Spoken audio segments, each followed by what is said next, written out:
Anda kembali bersama kami di Kabar Petang pemirsa dan sudah bergabung bersama kami Mas Safir Senduk selaku perencana keuangan. Selamat petang Mas Safir. Selamat petang Agita. Ya Mas Safir, kita ingin tahu bagaimana kemudian komentar Mas terkait dengan investasi kripto yang saat ini sedang marak belakangan ini Mas. Iya, jadi pada intinya seseorang tidak bisa mengerti kripto ya tanpa mengerti apa itu yang namanya blockchain. Jadi intinya adalah banyak orang pada saat ini mereka sering mendengarkan kata kripto, mereka sering membaca tentang kripto, bahkan mereka sering ikut-ikutan membeli kripto dan lain sebagainya. Tapi yang menyedihkan adalah mereka sendiri seringkali tidak mengerti kripto itu apa. Dan untuk bisa mengerti kripto, dia harus mengerti dulu apa yang namanya blockchain. Tapi banyak orang mereka juga tidak mengerti blockchain itu apa. Sehingga kalau saya kaitkan dengan apa yang sedang terjadi sekarang, ada kripto karya anak bangsa ini, banyak orang ikut-ikutan membeli kripto tanpa mengerti itu sendiri. Jadi pada intinya kripto itu sendiri adalah semacam aset pertukaran di dalam dunia blockchain ya. Jadi kalau kita bicara blockchain itu sendiri adalah semacam internet tingkat tinggi atau sistem penyimpanan data digital di mana di dalamnya tidak ada server di tengah-tengahnya, tidak ada satu pun entitas yang memilikinya. Nah, aset kripto itu adalah semacam alat pertukaran atau mata uang yang berada di dalam sistem itu sendiri. Dan untuk itu orang bisa mendapatkan aset kripto tersebut dengan beberapa macam cara. Salah satunya dengan cara menambang, mereka bisa menjadi seorang validator, atau mereka juga bisa membeli aset kripto tersebut dengan uang rupiah misalnya. Jadi dengan uang rupiahnya kita bisa membeli aset kripto tersebut dan mendapatkan keuntungan dari situ. Intinya seperti itu. Oke, apakah investasi jenis ini masuk akal Mas dari kacamata investasi? Artinya amankah ini Mas? Jadi saya sendiri sudah sering bilang bahwa pada saat ini hanya ada 3 macam investasi. Jadi berdasarkan bentuknya, berdasarkan wujudnya, hanya ada 3 macam investasi. Jadi yang pertama adalah investasi yang real asset. Ada barangnya seperti properti, emas batangan, kemudian lukisan dan lain sebagainya. Itu namanya real asset. Yang kedua itu adalah paper asset. Ada yang namanya reksadana, saham, deposito. Jadi segala macam aset yang bentuknya kertas. Dan kemudian yang ketiga ini adalah digital asset. Jadi digital asset ini adalah dia tidak ada barangnya, dia tidak ada papernya, tapi dia berada di dalam dunia digital. Nah, kripto ini atau aset kripto ini adalah aset perdagangan atau dia bisa menjadi investasi yang dia nomor 3 yang dunia digital. Tetapi yang menarik adalah banyak orang masih berpikir itu zaman dulu. Mereka masih berpikir bahwa investasi itu harus selalu ada barangnya. Ya bisa disalahin juga sih. Kenapa? Karena sekitar 20 tahun lalu orang merasa bahwa kalau dia nggak ada barangnya, dia bukanlah sebuah investasi. Bahwa investasi itu ya emas batangan, properti. Kemudian saya bilang, iya sih betul. Tetapi jangan lupa bahwa perkembangan teknologi itu memungkinkan sekarang ada yang namanya dunia digital. Dan sekarang ada aset di dalam dunia digital itu yang sekarang sudah menjadi sebuah peluang investasi. Jadi kalau saya ditanya investasi di dalam dunia digital ini oke atau tidak, jawabannya adalah ini adalah perkembangan zaman. Kita tidak bisa lari dari perkembangan zaman, kita bisa menoleh ke belakang, tapi kita tidak mungkin kembali ke masa lalu. Dunia digital adalah salah satu hal yang tidak bisa kita hindari. Jadi kalau saya ditanya, ya ini prospeknya cukup besar. Oke, prospeknya begitu besar, tapi apakah ini sama dengan money game atau multi level marketing jenis lain, Mas? Tidak.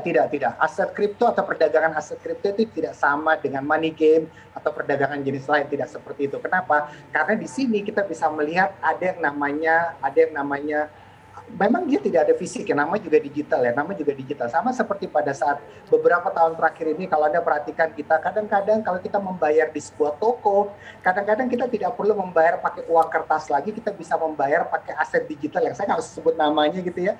Kita bisa membayar pakai aset digital yang ada di handphone kita beli pakai rupiah, kita beli aset digital tersebut dan kita bayar pakai handphone kita seperti itu ya.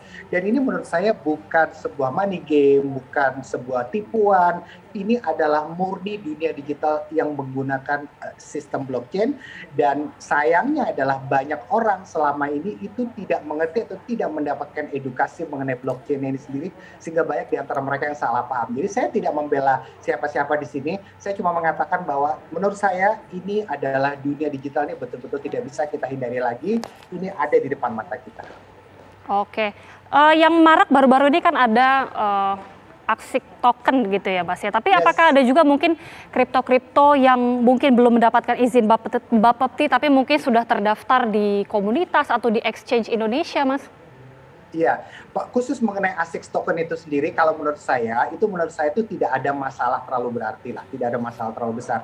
ASIC token itu sendiri menurut saya dia adalah, setelah saya pelajari, setelah saya amati, dia adalah token yang dikeluarkan oleh sebuah proyek. Jadi ada proyek namanya Nusantara Land ya, ada proyek namanya Nusantara Land. Jadi ceritanya Mas Anang ini itu ceritanya dia bikin proyek metaverse namanya Nusantara Land dan ASIC, dan di dalam proyek metaverse ini ada beberapa proyek ya. Beberapa diantaranya adalah game ya, di mana kita bisa memainkan beberapa game diantaranya dan kita akan mendapatkan token dari situ namanya ASIC token ya. Dan ini sudah dilakukan oleh beberapa proyek metaverse luar dan ini tidak ada yang aneh dengan ini. Menurut saya tidak ada yang aneh. Hanya karena kebetulan kalau saya lihat yang mengeluarkannya adalah anak bangsa sendiri, kadang-kadang mungkin kita meragukan, tapi menurut saya tidak ada masalah berarti, ya paling-paling cuma masalah kemasannya aja dibagusin lagi masalah kemasannya. Kemudian saya juga himbau juga buat Mas Anang ya, ketika mengajak teman-teman artis bergabung untuk membeli, kasih juga pendidikan mengenai blockchain, Jadi kalau kita lihat beberapa kali kemarin itu di sosmed itu ada beberapa screenshot yang mengatakan ada orang yang message ke Mas Anang ini saya beli ASIC token ini kok harganya turun, bisa dibalikin nggak uangnya? Itu kan menurut saya orang seperti itu dia tidak mengerti blockchain, tapi dia membeli aset kripto berupa ASIC token itu tanpa sebetulnya dia mengerti. Ini menurut saya harus diberikan edukasi. Tetapi mengenai proyek ASIC token itu sendiri menurut saya nggak ada masalah dan saya bisa bilang ke Mas Anang, lakukan terus, jalan terus, yang paling penting kasih edukasi buat masyarakat Indonesia, karena Mas Anang adalah anak bangsa dan dia bikin aset kripto anak bangsa dan ini kita harus support. Menurut saya seperti itu. Oke, tapi artinya menurut Mas berarti aman begitu ya Mas ya investasi kripto ini? Apa yang kemudian harus paling diperhatikan Mas? Ya tentunya nomor satu adalah kalau kita orang Indonesia, memang kita bisa membeli aset kripto yang memang diperdagangkan di exchange di luar negeri ya. Dan memang saat ini tidak ada hukumnya kalau kita membeli aset kripto yang diperdagangkan di exchange di luar negeri, itu nggak ada masalah. Tidak ada hukumnya dan tidak ada masalah gitu ya.